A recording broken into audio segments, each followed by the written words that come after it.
किए पाइबेनी सुभद्रा योजनार लाभ।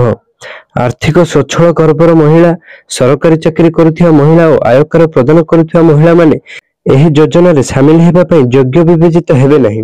कौनसी सरकारी योजनार मासिक 15,000 टंका किंबा तदूर्ध्व अथवा वार्षिक 18,000 टंका किंबा तदूर्ध्व सहायता राशि पाउथिबा महिला माने सुभद्रा योजनार सामिल हेबा पई योग्य विवेचित हेबे।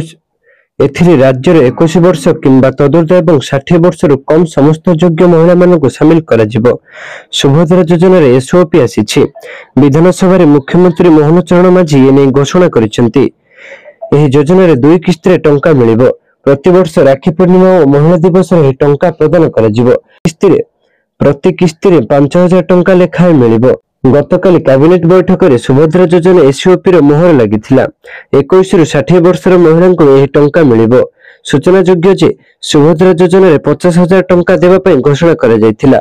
2 वर्ष रे महिला को एही टंका मिलिथांता। तेबे गोटे किस्ती रे 5,000 टंका मिलिले दुईटी किस्ती रे वर्ष को 10,000 टंका मिलिबो। डीबीटी माध्यम रे एही टंका मिलिबो। 1 कोटी महिला को एही अर्थ प्रदान करा जिवो। चलित वर्ष बजेट रे एथिपई 10,000 कोटी टंकार व्यय बराद करा जिवो। मुख्यमंत्री विधानसभा कहिथिले जे 2024 वा 25 रु आरंभ होई 2028 किंबा 29 पर्यंत एही योजना कार्यकारी